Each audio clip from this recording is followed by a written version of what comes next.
10718916. Di video kali ini saya akan melakukan keterampilan klinik penanganan perdarahan pasca persalinan. Yang pertama, persiapan pasien terlebih dahulu. Pastikan kandung kemih pasien dalam kondisi kosong atau dengan meminta pasien berkemih terlebih dahulu sebelum melakukan tindakan. Selanjutnya, jangan lupa melakukan inform konsen dan menjelaskan prosedur tindakan secara lengkap kepada pasien. Dan pastikan bahwa perdarahan pada pasien ini disebabkan oleh atonia uteri atau kegagalan uterus untuk berkontraksi. Selanjutnya, kita bisa menginjeksikan oksitosin atau menginfus oksitosin kepada pasien kurang lebih 20.000 liter unit atau dengan ergometrin 0,4 mg atau bisa juga dengan misoprostol. Selanjutnya, kita bisa mulai tindakan. Sebelumnya, saya akan mencuci tangan dan menggunakan sarung tangan.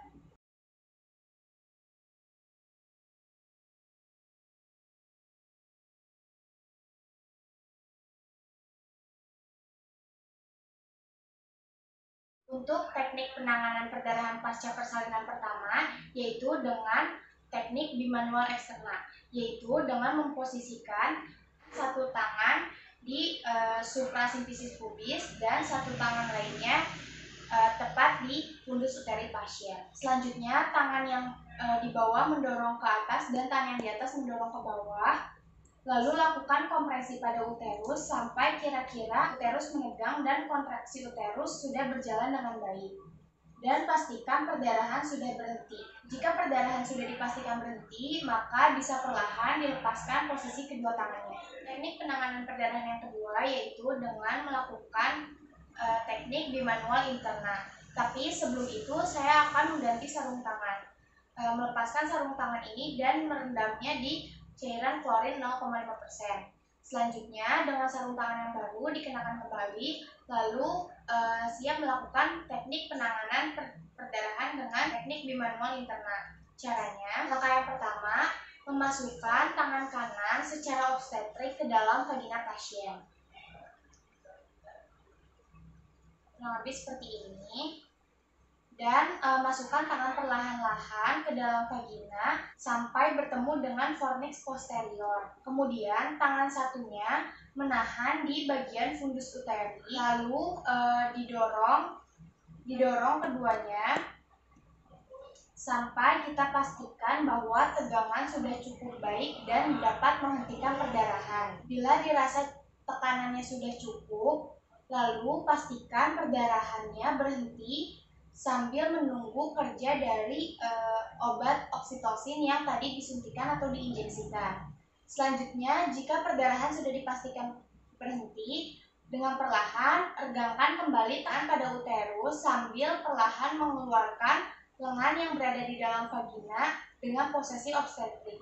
Keluarkan dengan perlahan.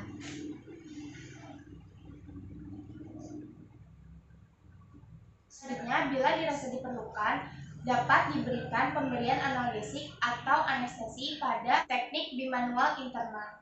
Langkah ketiga yaitu bisa dengan cara mengkompresi pada aorta abdominalis.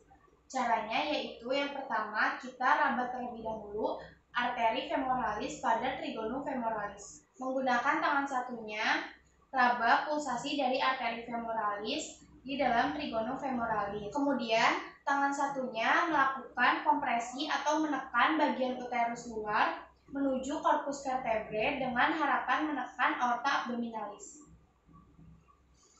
Kemudian bila dirasa pulsasi atau tekanan pada arteri femoralis sudah tidak ada atau sudah tidak teraba, maka kita bisa mulai melakukan kompresi aorta abdominalis dengan harapan perdarahan akan berhenti. Tindakan ini juga bisa dilakukan dengan bantuan perawat, yaitu dengan meminta perawat untuk melakukan masas pada bagian luar uterus untuk memaksimalkan kontraksi dari uterus. Bila perdarahan sudah berhenti, maka kompresi aorta abdominalis sudah selesai. Cara terakhir bisa dengan menggunakan tampon atau kondom kateter.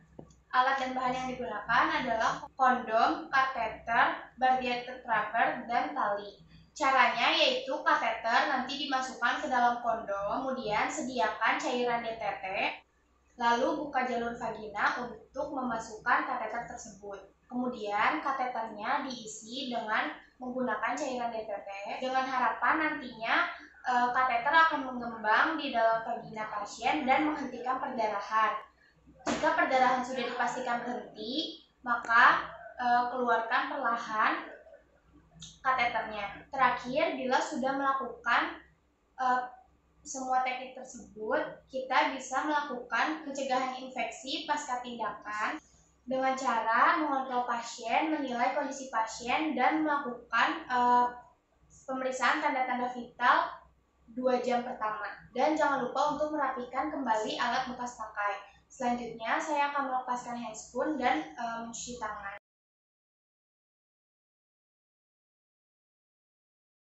Selanjutnya, saya juga akan mencatat hasil tindakan tadi ke dalam rekam medis pasien. Baik, demikian video penanganan perdarahan pasca persalinan. Terima kasih yang sudah menonton video ini.